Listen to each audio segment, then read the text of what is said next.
And those two things combined with just, having lions and being lazy and just kind of partying all the time, I gained a lot of weight. I tried a few times in the 3 years of uni to do like workout plans and diet plans, and I wouldn't last more than 2 weeks. So I used to always take pictures like, okay, these are my starting pictures. But it really did kind of kick off for me in my final year. And I always told myself, I say to myself, I wish I started earlier. But you know what? It's never too late. Without even understanding what I was doing, I think I lost like 2 kilos in the 6 weeks. I gave myself long enough to see a change of some sort. And once you see that change, that's what gets it kick-started. I decided, okay, I'm going to do a part-time PT qualification just to help improve my knowledge with eating and training, with no intention to actually go into it, because there's no point being healthy on the outside if you're not healthy on the inside.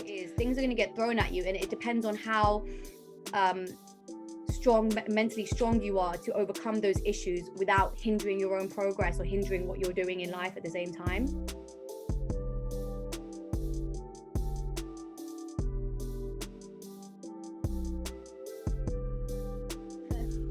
My guest today is a personal trainer and online coach. She has a body transformation service through BodyByEkam. As you can guess by that name, I'm joined by Ekam Kaur Grewal. How are you doing? I'm good, thank you. Thank you for asking. How are you? I'm good. Thank you for joining me. I know at the moment you're going through a bit of a busy schedule, a lot of expansion in the business and things. So hopefully we can touch on that a bit later. Yeah, that'd be awesome. What I do like to do at the beginning of each podcast is basically just take a trip down memory lane, basically talk about your upbringing, your childhood and your background. So let's take that trip. Okay, so it's a bit of a broad one, but I guess, I've within the Indian community in West London. So, growing up, I went to an all-Sikh primary and secondary school. So growing up, I was literally surrounded within the culture, all the do's and the don'ts. And, I think out of everyone, especially people in the area, I'm the last person they thought that would be where I am, especially being brought up in like a Sikh school and, being around people, being around so many religious people, so many expectations. So from that, actually, while I was growing up, I was surrounded by a lot of Indians. And it wasn't until I went to university, actually, that I started to branch out and meet loads of different people from different backgrounds. And I think that was really important for me to kind of find out who I am. Yeah. And during that time is kind of when I found fitness as well. So it all kind of worked really hand in hand. That's super cool. Like, sorry, like up in Newcastle here, it's the complete opposite. Do you know what I mean? So I'm from Newcastle, and there's literally hardly any, like the Sikh community here it's a decent size, but it's not very big. So like it's predominantly white schools that you go to. So it's, for me to listen to that, it's like quite weird because it's the complete opposite. Honestly, like I was so religious growing up. I didn't actually realize it at the time because I was so young, but when you're young, you easily conform into things, so I would go to all the Vaisakhi festivals. I'd be on stage singing and playing the Vajja and everything, and I was really into it. But then as I grew up, I kind of started finding other things I was interested in, and I kind of took a step away from it without realizing. And thing is, within the community, within the area that I live, it's worked really well with my business because a lot of my clients and the women I work with are Asians and young Indian women who have been through the same struggles that I have been through. So I guess in that sense, my upbringing has really allowed me to kind of expand and be where I am in terms of my business, because I'm able to kind of relate to them. And I think if you can't relate, it's hard to help. But people always love someone who can relate and is able to understand their struggles. 100%. I've said this like many times throughout the podcast episode so far, because we've had like a range of different guests, but there is that sense of like when you see somebody doing what you want to do, it becomes a lot easier. Do you know what I mean? Like, and the first person to do something's always gonna endure the hardest struggles, but afterwards it's like paves the way. Do you know what I mean? We've had wrestlers, bodybuilders, musicians, everyone on this like sort of podcast so far. And all of them have got a blueprint to follow, but are also setting the blueprint for other people to follow, it's super dope. Because we've had quite a few fitness people on, and a lot of the time we talk about nutrition and things. And the example that I use is that, like, obviously if you are like a really religious Sikh and you're vegetarian, then there's not really much point going to like a quote unquote Western sort of like bodybuilding sort of PT who offers nutrition, with 99% of them have 99% ground beef or something, do you know what I mean, in the Yeah. thing, and it's not going to work. But if you have somebody that sort of understands your background and your culture, then it becomes a lot easier. And plus genetically as well, like when you're working out, obviously we have I don't know too much about how like female weightlifting, but as like getting in the gym as a guy, like I realized that certain body parts will grow really quickly and certain body parts will take a lot of effort to grow. Do you know what I mean? Literally. And I think a lot of women are only now realizing that you can't spot reduce fat. So a lot of girls will say, I don't want to lose my bum, but I want to lose my stomach. And trying to explain to them that really you can't spot reduce. So you just need to overall be in a weight loss, be in a deficit. And then you will just see naturally. Like for me, when I started losing weight, I realized that the first places that I was losing weight would be like my face and my arms. Yeah. And that's also the first place I would gain. So if I was to do a bulk or something, that's the first place. And I think when you can start to understand how your body responds, you can work smarter. And that's what I try to teach my clients, is that instead of working against the body and putting extra stress on it, you need to understand how your body functions to really get the most out of it. Yeah, definitely. Similar for me. Like when I start losing weight, it's the same spots. The torso is also the last place to go, and it's annoying because you want it to be the first, but it's always the last. Like when you start a cut. Obviously, I'm not really competed or anything, but you do like little diets here and there to lose a bit of weight, and the first place you lose is your arms. And as Yeah. like as a young guy getting into the gym for the first time, and the first thing you lose is your arms, you're thinking, "Oh no, I want biceps." Do you know what I mean? Like, and they're Honestly, disappearing. honestly, I get some of the girls and they're like, oh, I'm losing my bum. And I'm like, listen, sacrifice needs to be made. You're going to lose your bum a little bit, but as soon as you're happy with your body, then we can build it up and grow the bum back. You know what I mean? So it's got to be a little bit of give and take, which I think people are still not completely knowledgeable on that yet. And I think it's something that people definitely need to start understanding. And with the coaching, that's why I try to explain to the girls all the nooks and crannies of this journey. To also, I think people get a lot of false hope from Instagram. Yeah, Everything's yeah. super easy on Instagram, and it's like we don't want it to be like that. You want it to be as raw and 100% honest as possible, and that's what I kind of try to bring to my page. Yeah, no, 100%. Like, obviously, I joke about it all the time. Instagram is not the best place for fitness advice, but it's also the best place for fitness advice. Do you know Yeah. what I mean? Like, because you look at these things and you just think, oh, it's unfathomable. And half of the time, it's like, there's a lot of false promises on Instagram. I do like the people who are very open and transparent, but there's more people who aren't. And I'll leave it at that because I don't want to get too much into that side of things. I want to stay on your fitness journey. And you've posted like before and after pictures as well. So I assume are them before pictures just before you started getting into the gym as a whole, or what was your sort of entry into the gym? So when I was in sixth form, I had a PT in the area who, funny enough, became like a mentor to me when I started PTing. But he would kind of PT me and my family, and I lost a bit of weight just before uni. And then when I went to uni, it just all went out the window. You know, I didn't know how to cook because homemade food was always cooked for me. I was always Indian food, so I didn't know how to cook. I was obviously drinking, so you know the amount of alcohol you consume, it's ridiculous. And those two things combined with just having lions and being lazy and just kind of partying all the time, I gained a lot of weight. And I tried a few times in the 3 years of uni to do like workout plans and diet plans, and I wouldn't last more than 2 weeks. So I used to always take pictures like, okay, these are my starting pictures. And I think in my final year is when it finally hit me, and I had these photos, and those are the photos I always use for my transformation, because that was the biggest I was at, and that was kind of the start of the journey for me. But it really did kind of kick off for me in my final year, and I always told myself, I say to myself, I wish I started earlier, but you know what, it's never too late. I have clients who are 30 who have just had children, and I say to them, I'm like, it's never too late, but you always think what if, but that's kind of where it started for me. Yeah, I think most, like myself included, I've got way more before pictures than after pictures. You know what I mean? Because you're always like, right, I'm going to start the diet now. I'm going to start the diet now, and you take your before pictures, and then the diet never comes, and then afterwards you start again. But I think the valuable thing with that is it's like, again, the transparency. It's like it's more relatable. Do you know what I mean? Because other people are in that position. It's not this that like going back to the Instagram parallel. It's not that perfect picture of Yeah. one day just waking up and boom, 6 months later you're shredded.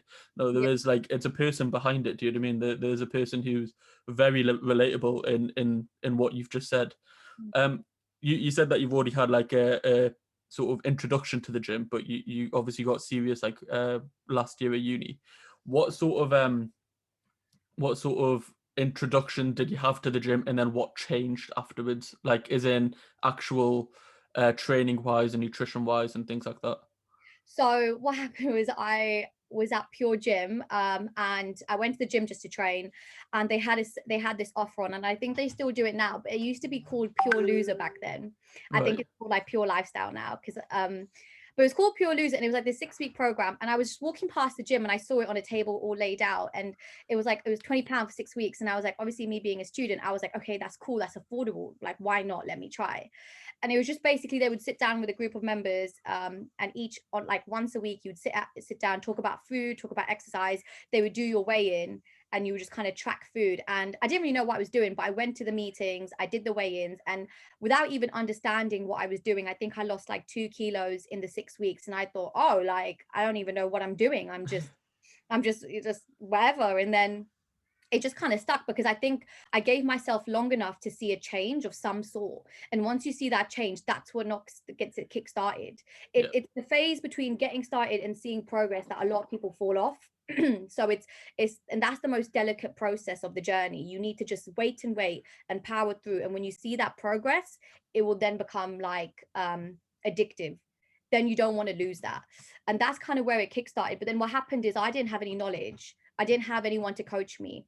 So straight away, I was like, okay, calories. I downloaded MyFitnessPal, and it just dropped me straight to 1200. So I was just tracking at 1200, and I was constantly hungry, don't get me wrong. And my weight plateaued stupidly quick, because I didn't know what I was doing in terms of how many calories I should be having, how accurately I'm tracking. And that was back in 2016. And back then, it's not like it is now. You know, there's so many options now in terms of healthy, low calorie foods, in terms of tracking, in terms of knowledge about, weight loss, weight gain. So now I feel like there's definitely more resources to help people on their journey now than when it was for me back then.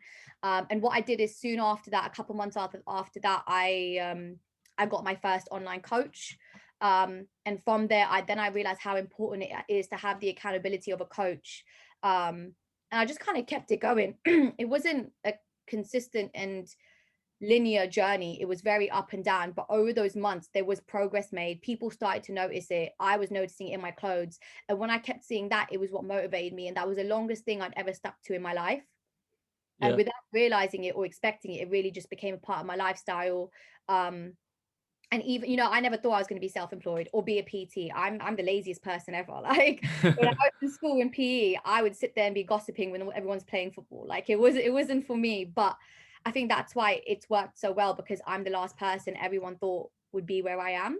So in that sense, it's the most motivating thing, because if Ekam can do it, then I can do it. You know what I mean? Yeah, definitely. Like it's that thing again, relatability. Like it works because it's such a relatable story. But I do like what you said about the accountability factor. Like the first person that I started training with was one of my best mates, Adam Collard, who we've had on the podcast before. And luckily for me, he was sort of already into his like fitness journey. So, and he did do a lot of the research, and he already knew about calories and training methods and all this stuff. So when I started getting into the gym, it was more just like a training partner who's basically my PT. Yeah. But we're just friends. So I'm absorbing all this information, and I think it was lucky for me, obviously. Don't get me wrong, because a lot of people don't get that, where they go into the gym and it is a daunting experience and they don't know what they're doing.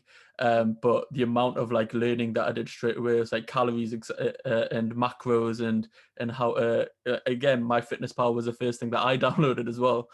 The only thing that I noticed was that he would be having very like easy to count food, if that makes sense, in MyFitnessPal, but when you put like a roti in, Oh. it's a different ball game. It's a game changer. And the funny thing is, I've actually had clients who are willing to sit down with their mum, figure out what exactly she puts in the curry, put in all the ingredients and make a recipe out of it, and actually go to that length because they want to have the Indian food, but they also want to get the results. And if you got the time and effort, then it's doable. But at the Yeah, same time, it comes down to the individual. And with our, with our culture and our community and in the Indian food, it is very hard on the fitness journey. It's possible, but it takes a lot of extra hard work, I think, especially if you want to keep those staple foods in your diet. yeah, because a lot of it's made in bulk.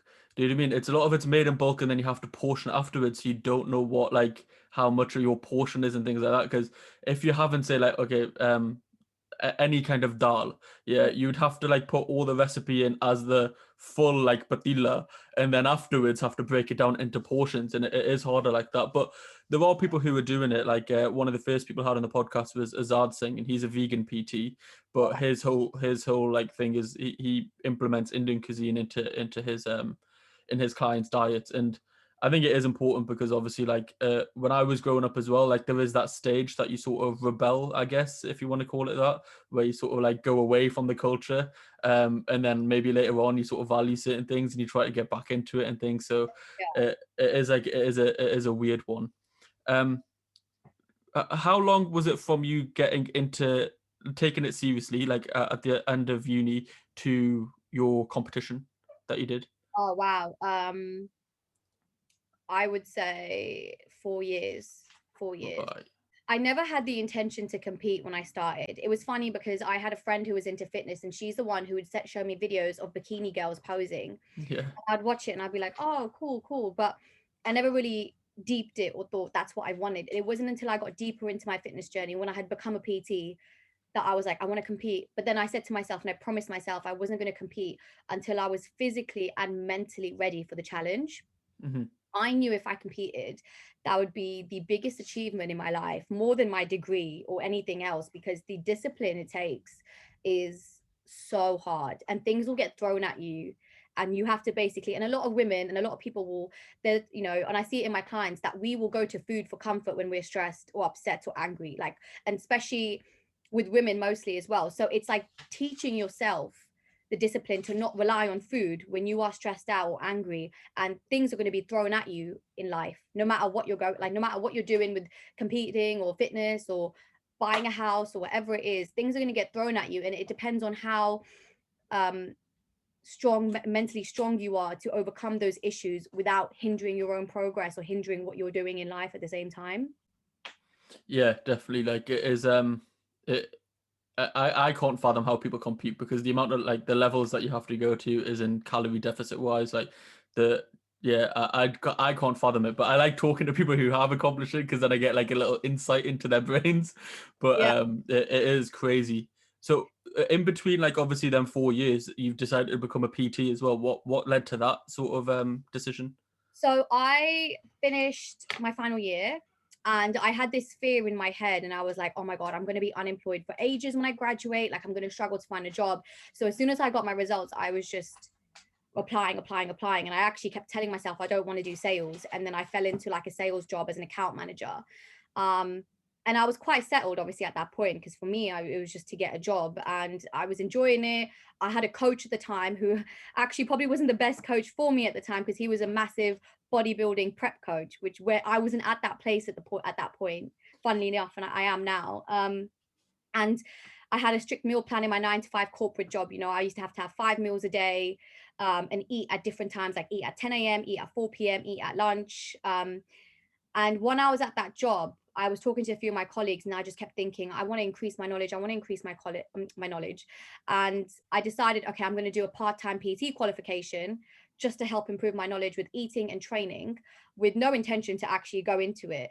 And I was doing my Monday to Friday 9 to 5 in Watford at the time, and then I would go and do 9 to 6 Saturdays and Sundays at like David Lloyd's for my PT qualification. So I was literally working, sometimes I was working 14 days back to back, or like 7, 8 days or 10 days, and it was quite a lot. But I was glad I did it, and I did it part-time because obviously I needed to still earn. I couldn't afford to just not work.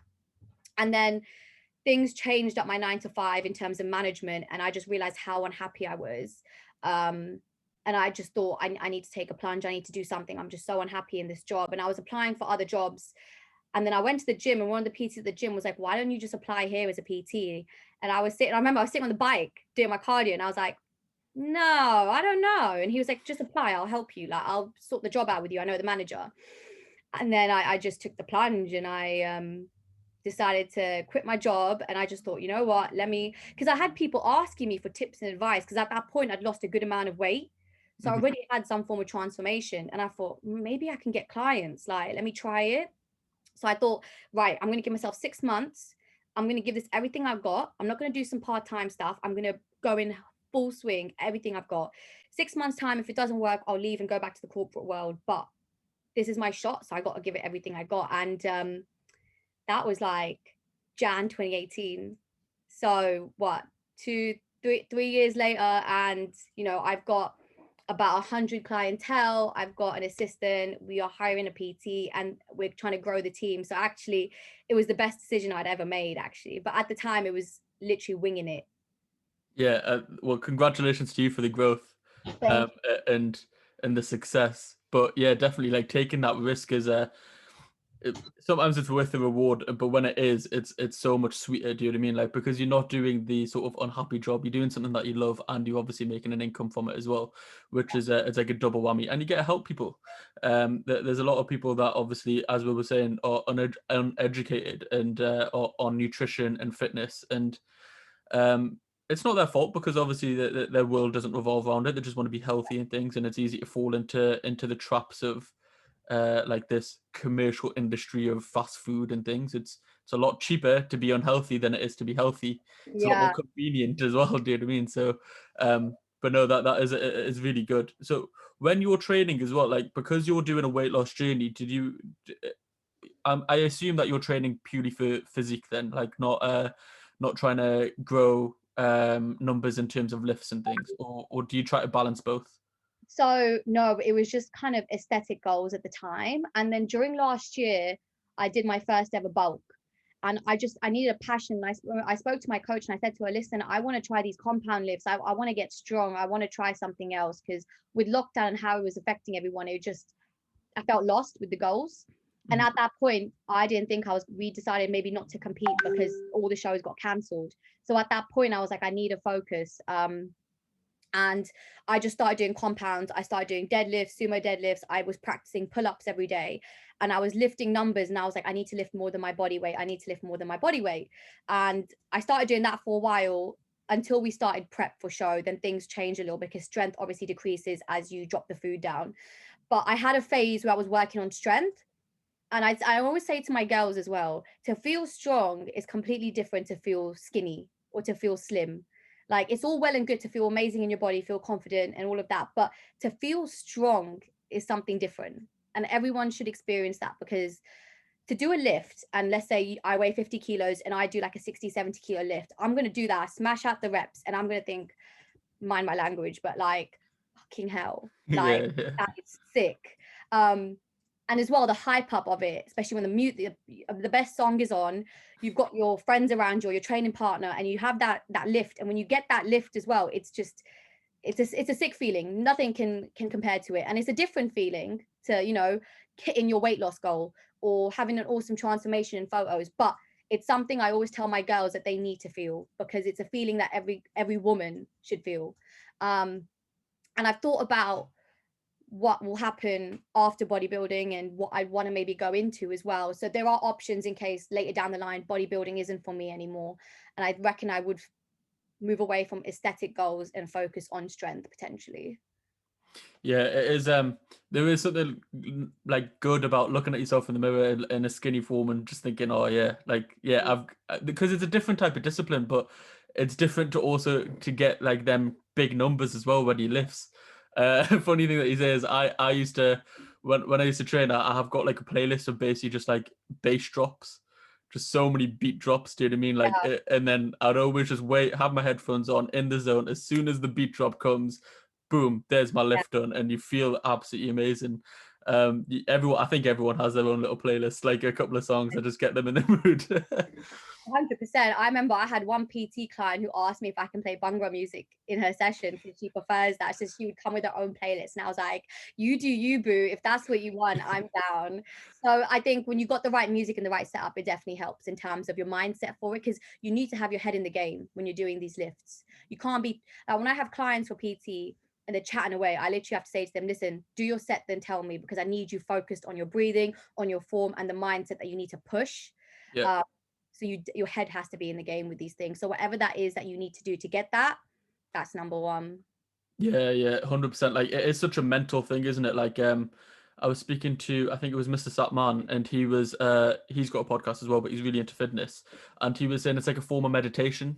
So every morning he's there at the gym, but before you go to do a lift, like the whole point of meditation is to clear your mind, isn't it? It's like to sit there, have nothing in your mind.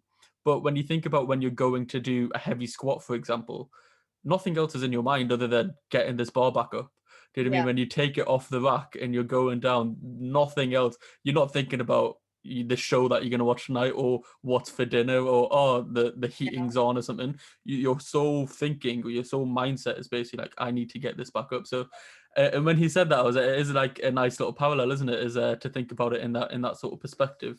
But yeah, 100%. But also the mental game is like when you're doing something, like you had the goal of lifting more than your body weight. So I imagine the first time that you did that, the mental sort of games that you have to play in your mind to be like, oh my God, this is actually above my body weight. Like, this is my goal. I need to overcome it. And it is sort of like a mental chess game of overcoming that obstacle as well. Yeah, I have a client, and she reached a weight loss goal with me, and we've been reverse dieting. So we've got her from having 1,200 calories to now having 2,000. And she looks insane, but one of her problems is that she's scared to increase the weights. So we're going through form. She sends me videos of a form, and I tweak it and I tell her where to improve. And then I say to her, listen, this is fine now, increase the weight. And I said to her, don't be scared to go heavy. Like, it's a sick feeling. You're in the right game now. You're in the right mindset and the place to be lifting heavy, and you're going to love it. So I always say to her, like, and I think there is a fear, especially if you're training alone. Mm-hmm. You don't think you can do it. And I don't think a lot of people really understand what training to failure means as well. Yeah, yeah.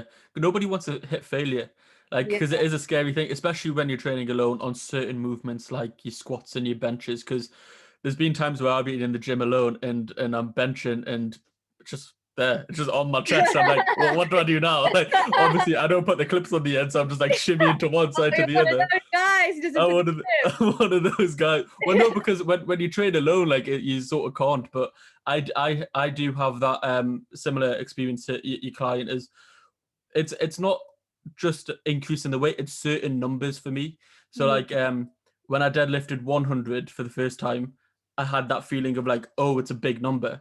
But Yeah. then when I deadlifted 200 for the first time, I had the same thing, whereas Mhm. I just couldn't do it for weeks. I could Yeah. do 195 comfortably, rep it out, because it's not a big round number. But Yeah. then when I hit 200, for some reason in my mind, it took me a while. And then It obviously comes. the first time you do it, then you fly afterwards. But it's that mental sort of game. Mhm. Also, like mental strength, going back to your competition in the dieting phase, how was that like when you were getting into the latter stages of prep? I imagine the first couple of weeks is fine, but when you're getting deep into it. Um, yeah, like, I'll be honest, my prep was hard, but I thought it was going to be harder. And I Okay, think that's because I didn't bring the condition I needed to. right. I believed I should have prepped for longer. I felt that I should have started I did 12 weeks, and that was great. Don't get me wrong. It was still my best physique to date. But, and maybe it's just my personality. I'm someone that's never content. Hmm. So when I looked at my stage shots, I thought, wow, amazing. But then I looked at them and I was like, I needed to be leaner. So I felt like my prep should have been harder. And I know this year's prep is going to be harder. I've got a coach that is well into the bodybuilding industry. She knows what to do to put me in the right place. And in terms of general struggles with my first prep, I was on low food. I think I probably went under 1,200 potentially towards the end, which I was kind of expecting because, I started about 18, 1900. So within the 12 weeks, I assumed I would get that low. And, I started getting an injury I was skipping every day for 20, 30 minutes as my cardio. And I pulled a calf injury to the point where, like, 2 weeks out of my show, I couldn't do my cardio properly anymore, which then affected my progress slightly. And that was just me going too hard and heavy. I was also training 6 times a week, so I didn't have much rest, Hmm. which I feel like my body was under a lot of stress. There were also situations in life that happened that really, really, really could have thrown me off. I think one weekend my car got broken into. They had smashed my window. I was in an NCP gated car park, and someone still managed to. And I remember getting a call, and it actually went to my home, and my dad rang me like the police are here, your car's been broken into. And I'm like, what the hell? Like, how do you know? Like, and I went to see my car and it was completely smashed. There was glass everywhere. Luckily, they didn't really take anything, but they smashed like 5-6 cars. And I sat there and I was like, I have to train today. Like, I got to go to the station and I got to do all of this. And I'm so hungry and I need to get my meals in. And like, what the hell? And I had to really mentally tell myself that like, it is what it is. Like, just, it's a very hard game. Because in a moment like that, when you're so stressed, and I don't know if anyone's like this, probably someone who's had their car broken into might understand it better, but it feels like someone's like invaded your privacy when someone breaks into your car. And you feel a bit like vulnerable. And I think in most cases, someone would then resort to like a drink or food and just be like, I need to comfort you. Like, I need to let this stress out. And for me, all I could think was, I just need to sit down. I just need to relax. I just need to not do anything apart from my meals for now. Like, I just need to get my meals in and I just need to chill out. And I was like, because if I don't handle this right, I am 100% going to hinder my progress. And my mindset throughout the whole prep was, if I mess anything up on this prep, if I skip a session, if I skip a meal, if I eat off plan, and then I don't get the goal or the result I want on show, I'm only going to blame myself. So any slip up I would make on prep, and if I didn't hit my goal, I would relate back to it and think that's because of that. So in my head, I had to tell myself, everyone's going to be watching you on stage. If you don't look your best, you're going to be like, you're not going to be happy. So you need to go onto that stage looking the best you've ever looked, because people are going to be watching. And you know what? It was live streamed, so everyone was watching. So it was like, that's the kind of mindset I had to have. Like, I always say to my clients, your why needs to be big enough. Like, your reason as to why you're doing this. And if your why isn't big enough, you're not going to stick to it. So when I have clients who eat off plan and they don't stick to plan, I always ask them, like, why did you start this? What is your why? Is it big enough? And for me to step on stage and be, you know, in a bikini, and to have all these people who have seen me grown up, who have known me for years, strangers, to see me on stage, that was a big enough why to be like, nothing is going to hinder my prep. And that meant any issues I had, any problems, that had to all be put to the side, because nothing was as important as prep. That meant like family issues, friend issues, relationship issues, work stress, everything had to go on the back burner, because if it was causing me stress and pushing me away from prep, then I had to push it to the side. And I don't think it's always the healthiest thing, but I think for bodybuilding and prep, to have that mindset is really, really important. And I think if someone can learn to have that mindset when needed, I think that's a great trait to have, to build that discipline, when not all the time, obviously, but when needed.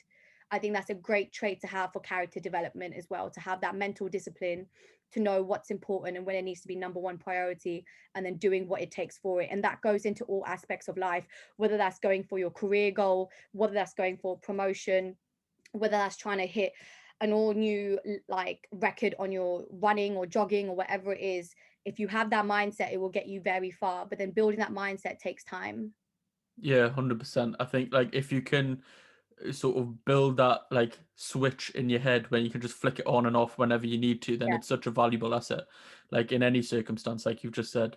Because there's sometimes where like the going will get tough, and that is obviously a tough situation that you had. It's not the most ideal, but when it does go tough, then if you can just flick that switch on, because everybody's going to have their own problems, and it's all like it's all relative. Do you know what I mean? Someone might have what you perceive to be a lesser problem, but to them it could be the biggest in the world, and things like that. But if, regardless of what happens, if you can flick this switch on and off, you can just power through it most of the time. The thing that I wanted to say there as well is that me and Harry Cleese, and obviously we were talking before, was that we were on that podcast speaking about how stress is like key, like stress reduction and not being stressed out is also really important for weight loss as well. So I imagine, yeah, exactly, like that period of times, probably obviously in deep into a cut, isn't the most ideal situation, because I think obviously with and I'm not an expert on this, but I think on women's bodies it affects you differently as well, don't you? Like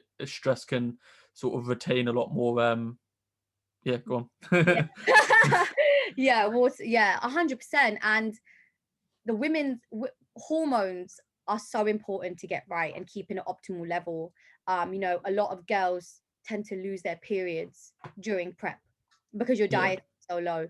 And I've had girls of mine, not on prep, just lifestyle clients, who have lost periods, and then we have regained it through regulating their fat levels, their fat intake, and getting them to a point where relationship with food is good enough that they're getting periods. I've actually managed to, even for a few of my PCOS clients, we've even managed to somewhat reverse their PCOS because they're getting monthly periods for a whole year. They're getting the full kind of the cravings and the symptoms of your time of month and everything. And I think, and I always say to a lot of my clients, you need to find ways to de-stress.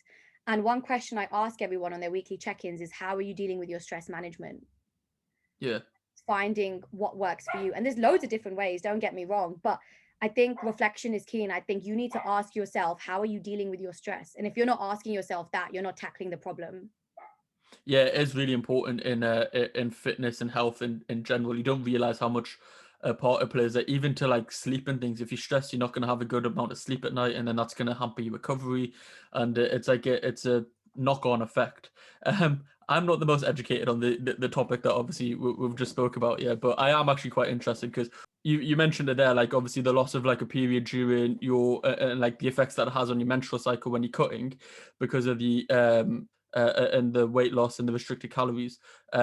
Why does that happen? Like, what is the sort of ins and outs of that, to the best of your knowledge? So I think as well, when girls are prepping and the food gets low, you're eating less, there's less fat intake, and for women's hormones, you need to have a good level of fat and like insulin in the body.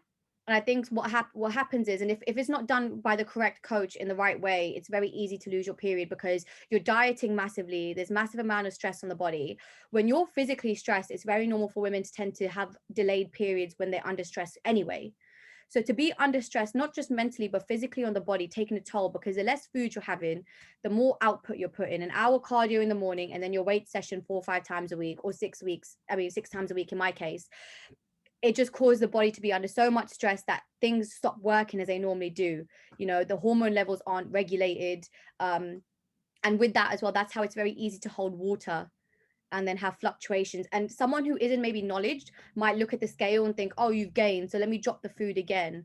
But really, you need to have the right knowledge to think, okay, why have you gained? You've been 100% on plan. Maybe we need to give you 3 days of rest, and maybe Right. that will help. Do you see what I mean? Yeah. On my peak week, I had to skip a day of training because I was so defeated. I couldn't do it. And I actually found that after a day off, I actually dropped more weight. Right. Okay. So it's actually giving the body the rest that it needed that actually helped me drop the weight. Instead of just training and powering through it, sometimes you need to think, how is my body responding? And I think if you don't get the right coach for competing, they won't think about your health. And I think having your hormones in an optimal position is very, very key. So for me, luckily, I didn't really lose my period during my prep.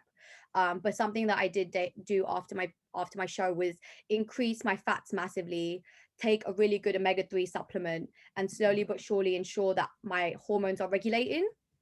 And the thing is, from my own trial and error and what I'm doing, I'm able to relay this information through to my clients, through research, obviously, that I'll do of myself, but also trialing things on myself. And I think it's only fair that I always trial something on myself before I push it on to any of my clients. Yeah. So 100%. dieting massively, and seeing the implications on the body, I've done it myself. I see how it works. I've seen clients not get periods because they suffer with PCOS, so I've had to find ways to regulate their hormones and their insulin levels to regain their periods. I've also seen clients lose periods just from being on 1200 or under. Some people tend to skip meals. I get clients that have like skipped a meal, but if they're on 1200, 1300 and they're skipping meals, they're automatically going under the limit that you should never go under, right? Mm-hmm. So without realizing, then they lose their periods, and then what we have to do is just get to a point where we can slowly increase food, get the fats up. But really what it is if you're losing your period, you need to have a good amount of fats in your diet to get the hormones up and running, have enough insulin in the body and things like that. I'm still learning a lot about this myself, but from my own journey and seeing how my clients have adapted and worked around it, that's what I've kind of taken away from it. Yeah, like it is interesting because I heard like I'm interested in bodybuilding and things, and then obviously when you see that female bodybuilders, it's not uncommon to hear Mm. these type of things. So it was always something that I wondered about, but because it is a weird thing that like it's linked to fat, especially because that's what most people cut out straight away. Do you know what I mean? So it's actually like the opposite that you need. Do you know what I mean? You need a bit more fat, whereas most people just like cut out the fat straight away when they're trying to lose weight. Exactly. And the thing is, if you think about carbs, fats, and protein per the gram, carbs and protein are about 4 calories per Yeah, gram. it's like 9 for fat. It's most, yeah, exactly. But if you get the right healthy fats in, it's quite good. So, your dark chocolate, your avocado, your oils, your nuts. And that's what I try to increase massively within the girls. And that's what I had. Like, I was having loads of kind of dark chocolate after my show to get my hormones up and running. And then when they were at a good level, then you can bring the fats down a little bit and just keep everything at a good balanced level. And for us with our hormones, it's probably more important for women than it is for men to have those healthy fats into the diet, especially when you're dieting that much. You're probably better off having a good level of fats than overpowering with carbs. I kind of go by the ratio of like 40 40 20, 20 being fats for a standard person. But depending on periods, time of month, and things like this, then we play around and we give you more fats, less carbs, but protein's always at a substantial point. Right, I get you. Is there any danger of playing around with it? As in, like, if you're constantly losing and regaining because you're in like in a cycle of cutting and bulking, etc. Is there any dangers of like any long-lasting effects, or is in, it very much something that you can control and get back? in terms of your period. Yeah, yeah. So if you do it correctly and you do it right, you don't have to lose your period during prep. Right, okay. The point is to get your food as high as possible in your off season. So for example, my first bulk last year, my food was about 1900 roughly. So when it came to doing my prep, I started on that, but by the time I finished the 12 weeks, the amount of calories that were dropped, it took me to 1200. Now, the off season that I've done after my show, my calories were easily up to 2.5 thousand. Yeah. So that was quite high. I've never eaten that much in my life, but that means that I could drop down to 2000 or 1800 and still see a loss compared to my first time cutting.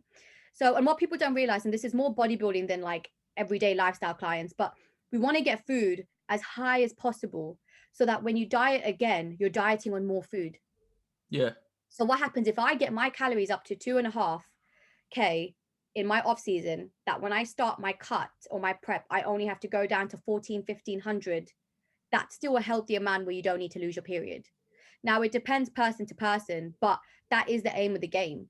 So for a lot of my clients, so like for my example, my client who was on 1200, we did that for 6 months. She lost a really good amount of body fat. She was looking good. I said to her, the next level up now is we have to increase your calories. So we did a reverse diet. Slowly but steady, you're increasing calories week on week while ensuring that as minimal fat is put on as possible. So it's like if guys do a dirty bulk, they put on a shit ton of fat. Yeah, yeah. You want to avoid this by being very regimented with your routine. So we got her calories to 18, 19. Then we did a mini cut for her birthday, and she was able to finish her prep on 1400 calories instead of 12. And she actually looked even better than her first time when she lost weight. Now we've slowly brought calories all the way up. Now she's on 2000, which means that hopefully when we diet again for the summer, she can be having way more food, but still looking better. Yeah. Is that not because of like extra muscle mass though? So your metabolic rate's going to be higher. So like regardless, like so even if you do get lower, is it not like the body will still react the same because it's still like how do I put this? It requires more food to operate normally. Potentially, yeah. So they say you can't really change the metabolism. Mm-hmm. Oh, you Like, can. yeah, that's the thing. So you hear it and people are like, oh, well, if you've got this kind of metabolism, you can only, it's like how people have like body types, if you're this body type, then you can't change and stuff like that. Mhm. And I think there are ways around things nowadays. And if you get the right knowledge and you train smart and you eat right, there's ways to change and adapt to these things. So I think, and this is how I like to work with it, is the girls who are reverse dieting, what I try to do is get them to get food as high as possible and then slowly decrease output. So for someone who may be doing 15,000 steps a day naturally, I might say to them, all right, drop down to 12 and don't do more than 12. Because what will happen is not just like the food, but the less active they are, when it comes to having to cut, we can maybe keep food the same, but increase output. So there's different ways around it, which is nicer as well, because like me personally, I'd love to have as much food as possible. So if I could, for example, get to 2.5K calories and be doing less than 8,000 steps a day, I can just increase my steps to 14,000, have no cardio, and potentially still see a drop on the same amount of calories, just because you've got the body sitting in such an optimal place to start prep. And that's the goal of the whole thing, is that you want to put the body in a very good, healthy place, that you're not damaging anything, you're not causing issues with the hormones, and that when you are cutting and you are dropping fat, you are looking better, you are feeling better, you have more energy, and overall the body composition is better. Yeah, no, it makes sense. The only thing that I was thinking is like the risks of like playing around with it too much for like long term. But from what we're going to talk about now, which is so again something that I have very little knowledge of, is PCOS.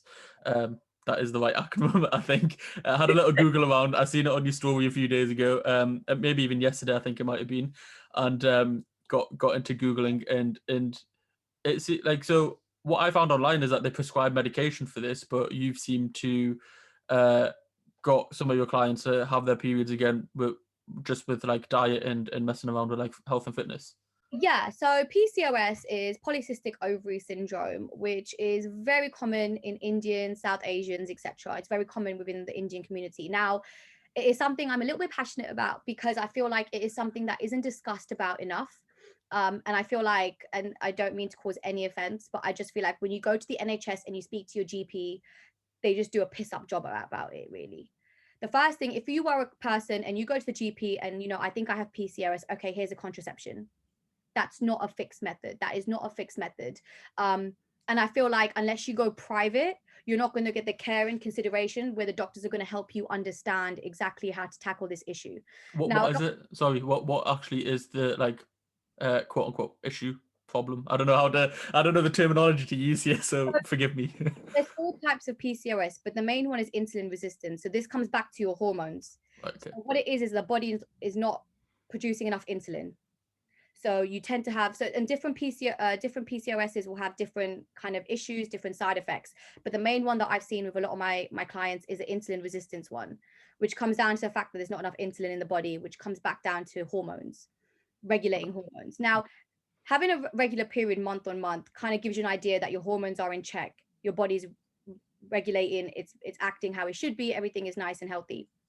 So with women who have, insulin resistance PCOS, I think what it is they tend to miss periods. They might have one period and then not have one for 6 months.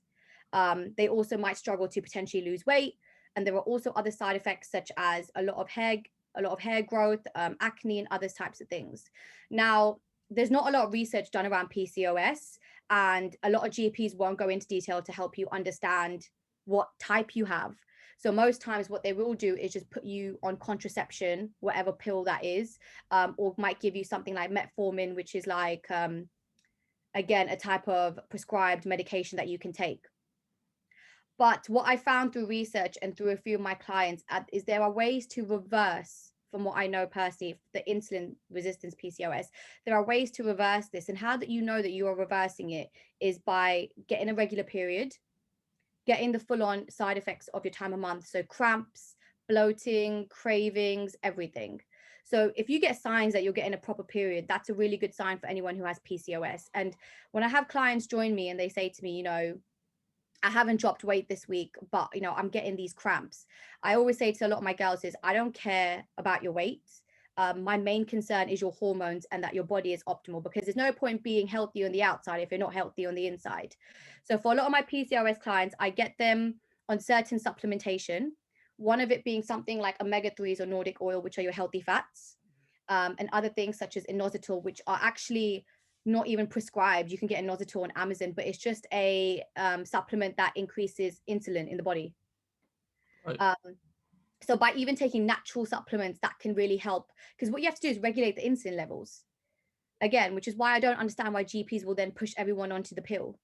That's when you said that as well. When you first said that, that seems the complete opposite response that you should take, right? Because surely the person wants to get their period back. So, and a contraception, to my understanding, is the complete opposite. I found that one of my clients who's managed to reverse her PCOS, she's been with me for God knows how many, like nearly, God, a year and a half, 2 years. And since about a year now, she's managed to get a period every single month. She's lost nearly 4 stone, and she's looking amazing. And she actually jumped off the pill and was able to do this. So I've got a few clients and, they're on the contraception, and I understand I'm not a doctor, I'm not a GP. So obviously I understand if no one wants to take this advice in the sense of, you'd rather, and I always say to a lot of the girls, check with your GP, confirm it with them, make sure they're happy with what you're doing. But I just know from experience that this could work.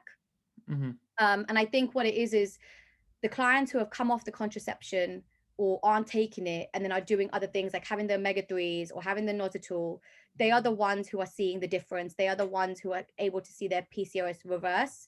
I've got one online client, 9 months straight she's had a period now, every day, every month, and then for a long time she hadn't, and she's also she's lost 20 kilos. So funnily enough, it really goes hand in hand, the weight loss with the supplementation and understanding your body. There's no point dieting and training so hard if you don't understand what your body needs in the inside.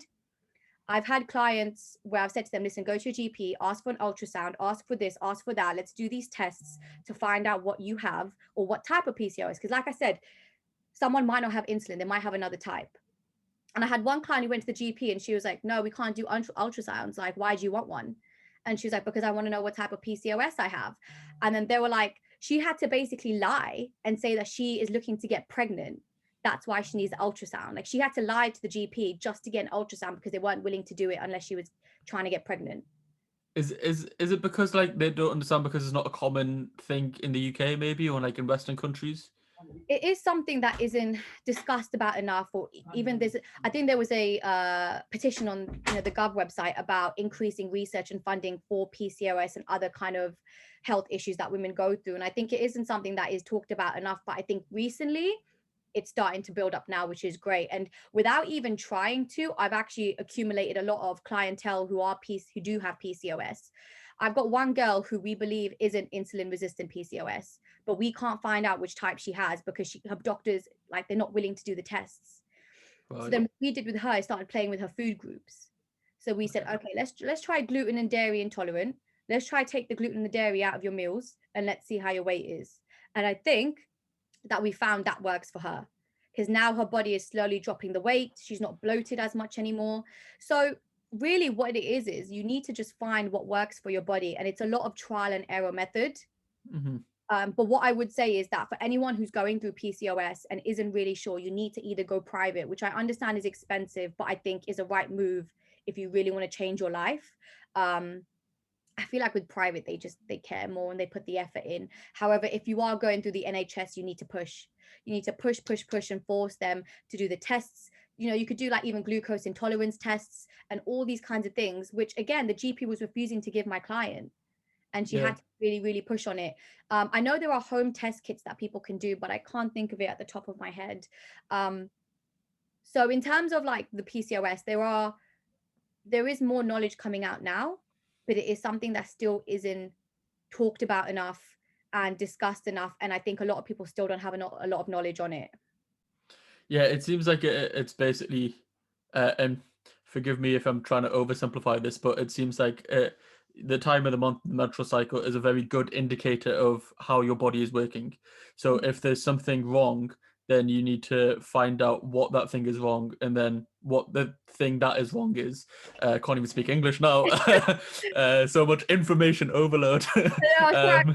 No, it's really fascinating because again, like obviously as a young lad in the UK or whatever, and all of them things, like you don't really hear about these type of topics, and it is important because one day I might be the father of a girl. Do you know what I mean? And if she's going through anything like this, you need to know everything about it. I think it is a quote unquote taboo topic still in South Asian communities, but it really shouldn't be because it's a natural thing. And if it's your health at the end of the day, like as I just said, it's a good indicator if everything is working and healthy living sort of thing. So, and obviously because we're talking about fitness, it's a good sort of indicator that if everything's working right, you should be having your menstrual cycle, and then that will help you to have your fitness goals, whether that's bulking, cutting, or whatever. But no, you've really educated me. Like honestly, I didn't even know what it was a few days ago, and then I seen it on like your Instagram. I was like, I better do a bit of research on this because if it comes up, I don't want to be stuck in the mud. Honestly, you know what? I'm still learning so much about it. I won't sit and be like, oh, I'm a pro, because someone can come in and be like, actually, no, this is this and this is that. And I'm always open to learning more and improving.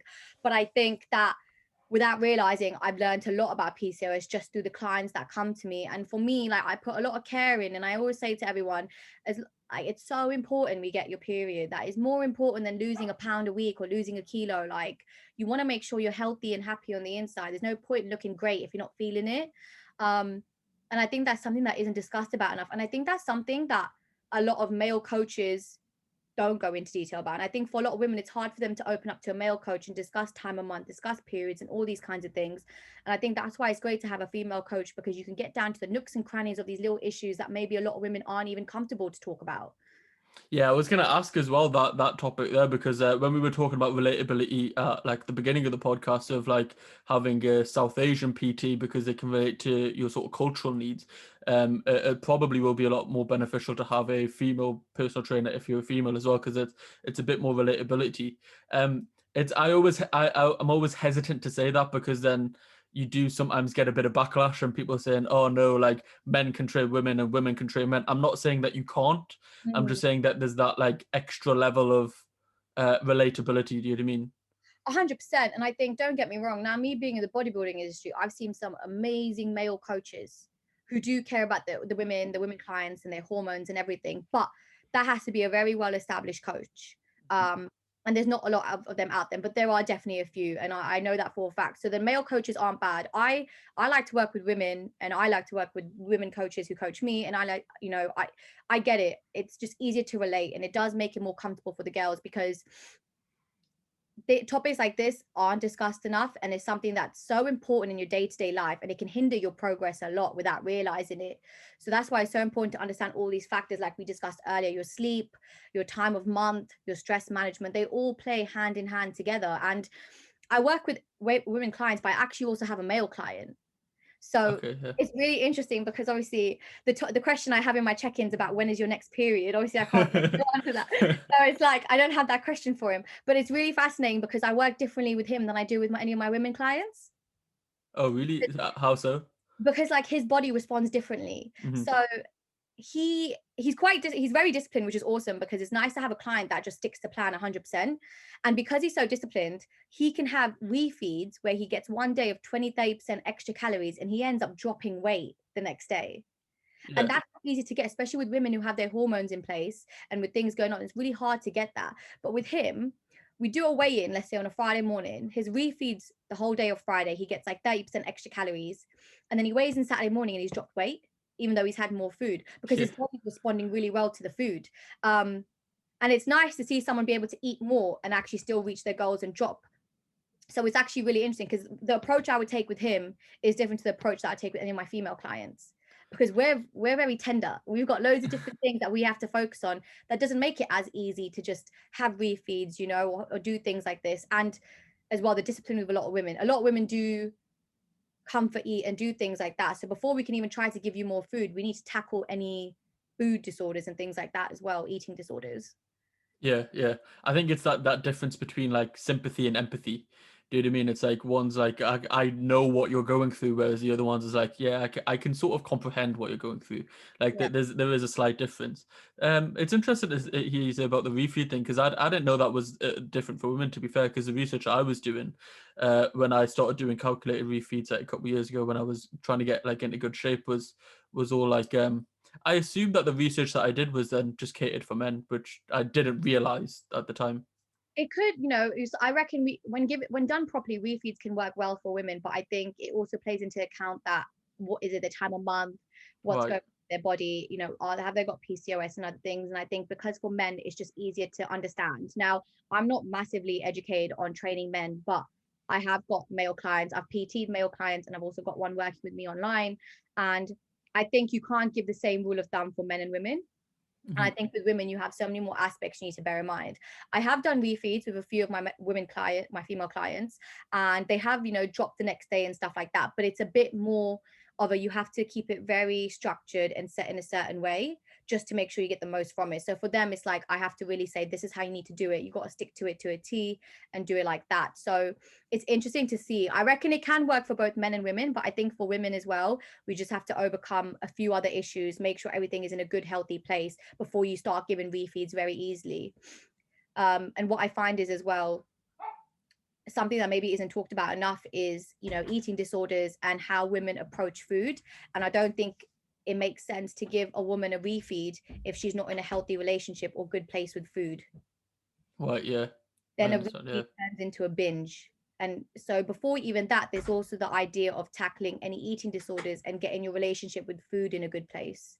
So that's also something you have to bear in mind, which I feel like a lot of women do struggle with. Yeah, definitely. Well, it goes back to the Instagram thing that I was saying at the beginning, dude. I mean, like, there's that many photos now online that of the perfect body, because everyone who has a perfect body does show it on Instagram, but all the people who don't tend not to. Do you know what I mean? So all you see on Instagram is them perfect bodies, and you can create like an unhealthy relationship with, well, the mirror first and foremost, because you're looking in there and you're not happy, and then that creates so many more problems down the line. A question that I want to ask: a difference between your male and female clients in terms of not nutrition, but actually like training. Mm. What sort of differences come in there? Because I imagine, like, I don't know if this is a myth or not, because again, not very educated on on women's lifting, but is it true that like women can train like lower body a lot more frequently than men, or is that just one of them myths that is just around on the internet? Um, it's not something I've actually heard of before. And at the moment, it kind of depends. I've got a few clients who are on training splits, but with the current lockdown, I've got people on like full body workouts Yeah. just because of the equipment they have. You know, if someone's got a resistance band and we do a whole workout based on that, that's more easy to do a full body hit than doing upper and legs, all that. So when gyms, I'm actually looking forward to having my male client go to the gym because he's worked with me through lockdown. Right. So I have yet, and I said to him, you know, what we can do is really push hard to drop as much body fat as we can, so that when we're in an optimal place, we can increase food, get you in the gym, and get you lifting heavy, so we can really push on the side of muscle.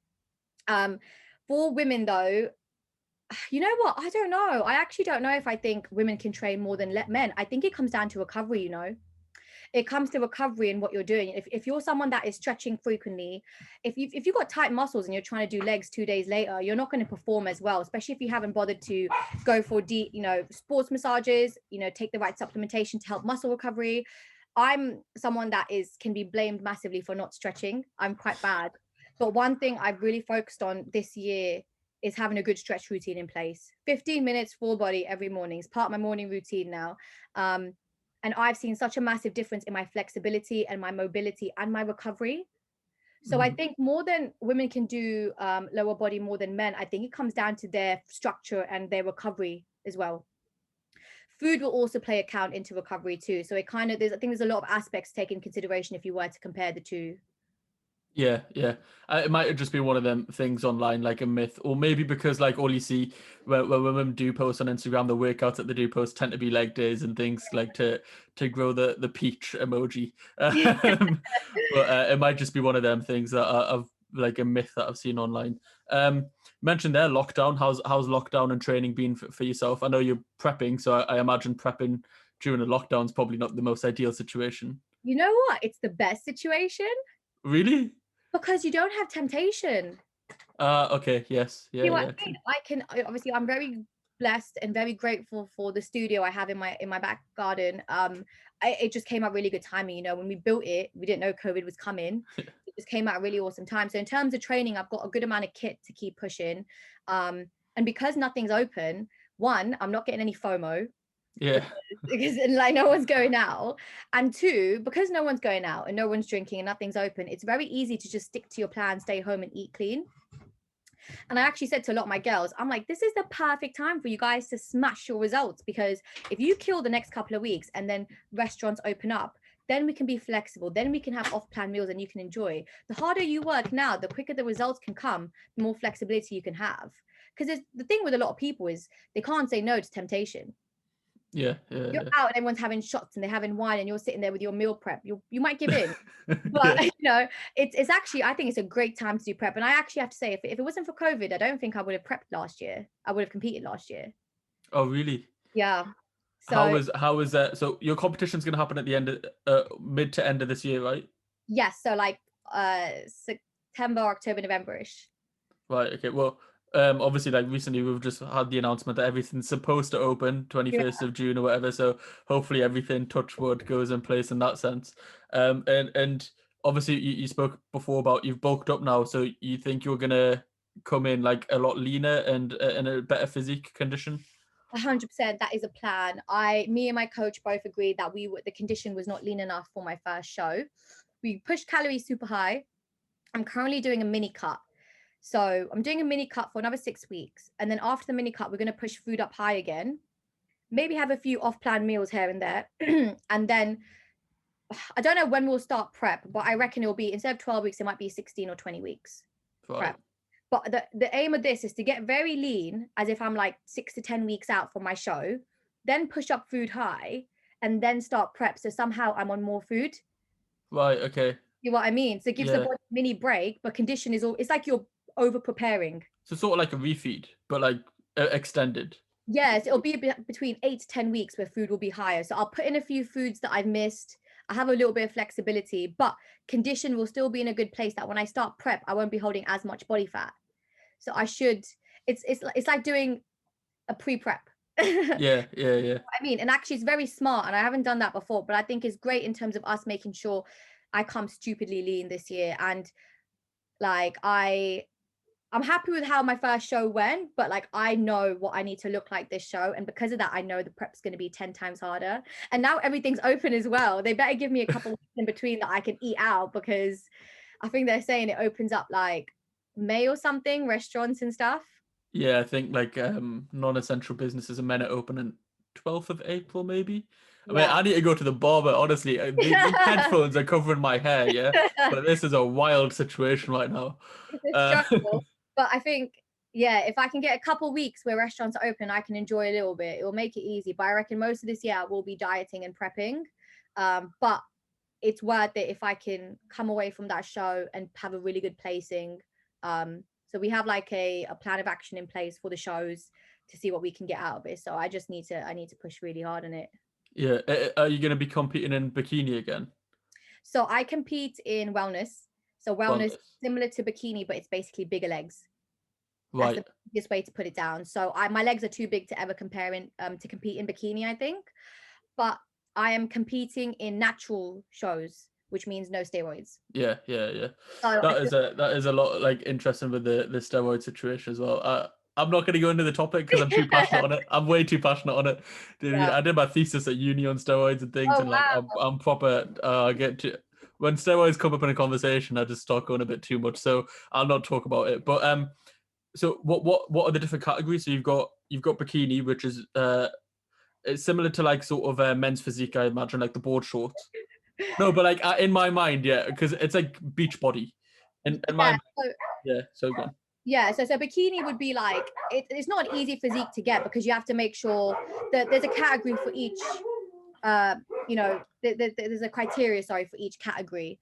And it's like you really, so it might say that for wellness, your legs are fairly developed more than your upper body, but upper body is still somewhat developed. So I felt in my last show, yeah, my legs were there, but my upper body had no muscle to it. Like my shoulders were just bony. So you have to really make sure you train to fit into that criteria. So you have your bikini, you've got wellness, which is similar to bikini, but bigger legs, to put it into simple terms. You also have certain categories like figure, and then you have your men's categories as well.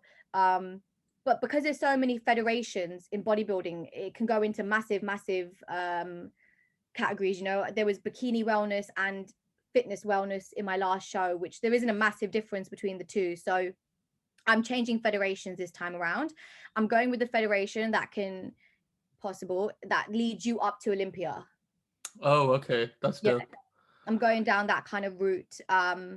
Would love to get my pro card or something like that. And I feel like naturals is the best shot for me, to see if I can get a pro card and compete. And that's why I feel like the natural show will be the best one, in terms of, being with other women on stage. So, but when you get your pro card, surely that's when like the natural goes up the window, no? Because everyone when they're pro is like, yeah. I think once you get to that point, if you are looking to go to Olympia, then it has to change. You have to go with the flow of it. And if that's what everyone's doing, you know what it takes. Because I think naturally you can only grow so much. Mm-hmm. And I have no judgments about it, but I feel like I owe it to myself to give myself a fair shot. So even if I came away and I got my pro card, that would be good enough for me.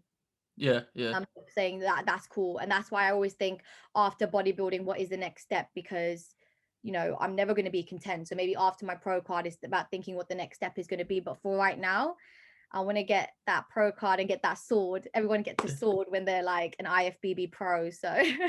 And it's a nice little thing to put in your Insta bio as well. IFBB pro. When you see that, it's legit. It's legit when you see that in the Insta bio. That's literally what the goal is, man, is to have that. And it's hard to get that status, don't get me wrong. So that's why I know it's going to be much harder. But that is the goal, is to get that IFBB status, man, and become IFBB Pro. That would just be insane. It's hard, man. Even with steroids, like it's super duper. People don't realize like when you take steroids, you're working like 10 times harder than the average person in the gym. Well, me and Harry Cleese have just done this podcast, and we talk about steroids and that a lot. Again, it's one of them topics where it's sort of taboo. Not many people talk about it, and it leads to a lot of uneducated people and misuse. Dude, I mean, he was telling me about the amount of deaths that happen in India because of the amount of people who take, like, the first time they go into the gym and their personal trainer will give them Dianabol, and it leads to like heart failures, but nobody actually questions the heart failures coming from steroid use. So again, I get too passionate about this topic, so we'll cut it short there. Moving on to a bit of social media. I know obviously you've got Body by Ekam, you've got your own page as well, which has got like 11,000 followers, I think. Yeah, I did check before we started, but my memory's so bad. A question that I've asked quite a few people, Erin as well. Anyone who has basically a sort of income tied to their social media is, do you feel any pressure that like your physical sort of look is very much tied to your business? So do you feel any pressure to stay a certain shape? Because essentially, like, you're a fitness influencer, I guess is the right terminology. I think 100% yes. I think people will always end up choosing a trainer who they think is goals. So, you know, they'll be like, oh my God, my PT is goals, or I want to look like you. And while that's not necessarily the 100% healthiest way to go about it, we can't help the fact that it's a natural instinct to think that and want to say that and do that. So I think aesthetics plays a massive role. At the same time, I think it's really important to be transparent. And, you know, I am very blessed that a lot of my business from the start has come from social media. When I used to work at Pure Gym, a lot of my clients came from social media and would get gym memberships to PT with me. And then when I left Pure Gym, they would leave with me. So I was very That's blessed. super dope. Yeah. So my clientele really comes from social media. I don't do massive amounts of advertising, and obviously most of it's word of mouth as well. But social media is a massive role in my business. So there is this constant stress in my head about keeping things up, but not in terms of appearance all the time. I think in terms of gaining followers and attracting, because you want to keep growing the business. And I think with the algorithms and everything, it's quite stressful. But I try to be super transparent with my Instagram. So when I bulked, I was really, really clear about it. I did an IGTV on my first time bulking. I compared my bulk photos to my prep photos to show people that it's okay to gain weight, you can lose it again. And I think showcasing that and then taking that away to my clients who are reverse dieting was brilliant, because they were able to, I could understand where they were coming from, and they could also understand that they need to trust me with that process to eat more and not be scared of it. I do think you definitely get more attraction when you're leaner. So it's like when I was cutting and I was on prep and I was doing my check-ins, the amount of messages I would get, like, you look amazing, you look great. And it's great to hear that. Like it's a good feeling, but you can't expect that in your off season. When you're a bit chunky and you're holding a bit of body fat, you're not going to get the same. And I remember reading this post on Instagram, like, just because you got all this attraction in your prep, like, doesn't mean you're going to get it in your off season. The off season, don't expect claps for getting everything right, because no one's going to be there clapping for you in your off season. It's only when you're looking good. Do you know what I mean? Yeah, 100% makes sense. That really resonated with me. And I'm going for my show and being where I am now. Like I've seen that difference. And now that I'm cutting again, I see that difference again. But I think it's great to showcase the transformation. So as much as if someone wants to follow me and think, oh, she's not really goals, there'll be someone else that'll be like, wow, she went from this to this in 12 weeks, or she's done this in 4 years. And also for my clients, it's really motivating for them to see my journey, because they know I'm on the same path as they are. They know I understand and have the same struggles that they do. And that in turn helps the business again. So it kind of works hand in hand. Yeah, like it is. The reason I ask is because obviously a lot of personal trainers, a lot of people who have like fitness pages and things, obviously their income, if they are a personal trainer and they have like a fitness page, is their income is very much tied to how they look in physical appearance. And it's not always like it's not always rational, because a lot of people that I know who are maybe on the larger side of life, to put it in a polite term, are some of the most knowledgeable people on fitness that I know. They just don't implement it in their life, perhaps to the extent that somebody else does. But then there's the people who obviously are really lean obviously get a lot more traction. But the thing that never makes sense is that people expect them to be in their summer body all year round, and it's just not how fitness works, dude. I mean, like you said, you go through a constant cycle of bulking and cutting and bulking and cutting. Yeah, it's you know, it's quite hard because, you know, I've seen posts and it's like, you know, you'll see that when someone competes, they'll recycle all their lean photos during their bulk. Yeah, And yeah, like yeah. that. And like, I try not to do that. I try to keep it real, but a little throwback here and there does really help when you're struggling with the extra body fat. But I think like when you're at a point that your business is doing very well, that it can speak for itself, then the aesthetic purposes slowly can disappear. Mm-hmm. So with the transformations that I've achieved, my BodyByEkam page, my clientele and everything, I think that it can get to a point where it may not, you've made such an impact in the industry and you're so well known that eventually it won't matter how you look, because all the results in the business and the brand can speak for itself massively. Mm-hmm. And I've seen that in other really, really big bodybuilding coaches. So I think if you can get to that point, then that shows in a sense that you kind of like made it, in a sense, you know what I mean? But I definitely think I'm still in a place where aesthetics plays a massive role. But at the same time, the more I develop, the more I want my clients to understand and learn, and they understand that, you know, you can't just be lean all year round. It's not healthy. And for me, when I competed, I kept telling everyone, listen, I'm just going to compete. I'm going to look amazing. And then I'm just going to maintain. That's it. I just want to compete once. Yeah. But after I stepped off that stage, I said, I'm not done. Yeah, you catch the bug. Yeah, I was like, I need to do better. I need to do better. And then it was great because then I had to go through a reverse diet. I had to get food up. I had to show people it's okay to gain and you can lose it. So I think it also depends how transparent you are on your Instagram. You know, you get people who don't really go on stories, people who don't, they just have really nice photos and they can get massive followers from that, which fair enough. But I think the more transparent you are and you show people all aspects, people are nosy. People love to know stuff. You know what I mean? Yeah. Without realizing it, a lot of people can be very nosy and they love to know what's the ins and outs of someone's life. And I think Especially South Asians. yeah, it's exactly right. The more you give them, the more they're going to take and they're going to keep coming. So I think it's a great way to be transparent with people because they want to know more and more and more. Mm-hmm. They're always intrigued. And if you know that about your followers, you've got to really grasp that and make the most out of it. And I don't mind showing my life to everyone. I'm going to start vlogging more as well to show people prep days, you know, what I eat in a day and things like that, because I think the more they see, the more they can understand. And then again, it's that transparency that I want to bring to my page. I feel like transparency is more sustainable as well. Do you know what I mean? Like if you are creating these photos and a very specific image and things, like long term, someone's going to see you out in the street and be like, you don't look like your Instagram page or whatever it may be. Do you know what I mean? So I feel like it's that old saying, I know it's very babyfied and all that stuff, but honesty is the best policy. Do you know what I mean? Like if you're transparent, you got nothing to hide, you'll probably be able to sustain it for a lot longer. And again, it's credibility as well. Like when you speak to somebody in person and they mirror what they are, what they're like online, like this conversation has been, for me, has been really refreshing. Do you know what I mean? Because sometimes you do see the other side of it where people just don't really match their online personas that they've created. Yeah. So and some people can pull it off, credit to them, and some people are probably better off just being honest and going that path. I don't know how that sort of turned into a mini tangent there, but never mind. Never mind. But yeah, I've really enjoyed this podcast. I've learned like quite a bit. As I say, I came into some things. I googled some things the night before just to understand a bit of things, but and have some sort of ground to stand on in the conversation. But I feel like I've learned like a lot, and I do thank you for not just this podcast, but also talking about these topics, because as I say, like the whole aim for me of this podcast is a lot of South Asians and other cultures just don't generally talk about taboo topics that realistically shouldn't be taboo. Do you know what I mean? That most of the things are quite natural and just part of life. Do you know what I mean? But the way that I like to end each podcast is with these same 5 questions. So I ask these to every single guest, and they're sort of in quick fire fashion, but they are also quite deep. So just try to get that balance, I guess.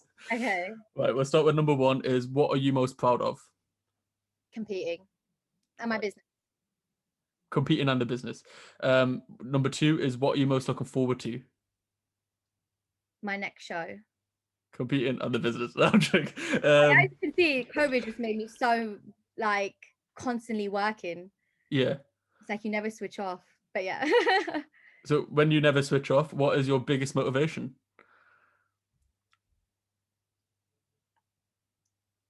My future. I think the biggest motivation for me is to make sure when I have a family, I can provide for my kids and give them the life that I had growing up. Sick. Yeah. Sick. You could see there for a second, you were thinking, and then boom, light bulb. Yeah, that's always what I've thought about.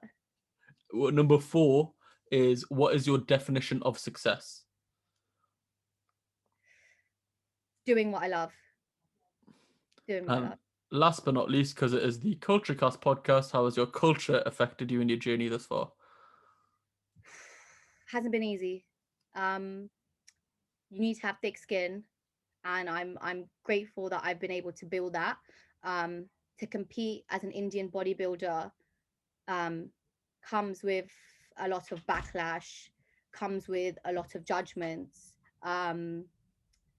and you need to have thick skin to power through that.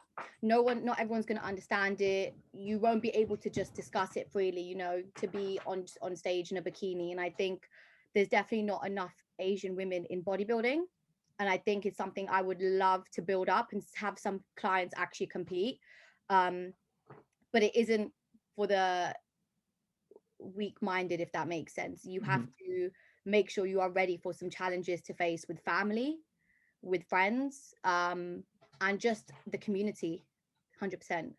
Yeah, it's almost like it's a double or triple obstacle. Do you know what I mean? Like the first obstacle would be just competing in general for the average person. The second obstacle being from an Indian background, because there's many Indians in general, and then the third being a woman from an Indian background is like another obstacle on top of that. Like, and that's why I say credit to you, because you don't see many South Asians in general compete. And to be like a woman doing it on top of that is like an extra added obstacle. So yeah, credit to you. Thank you. Is there anything that you want to say or plug or anything before we finish? No, this was my first ever podcast and it was super refreshing. That was really fun. Thank you for having me. Hopefully I did a good enough job, but all of your links and things, whether you're listening on Apple, Spotify, or watching on YouTube, will be in the links in the description. And you can follow Ekam on Instagram and follow her YouTube, because she's going to be vlogging soon, and all the links will be down there. But yeah, that's another episode.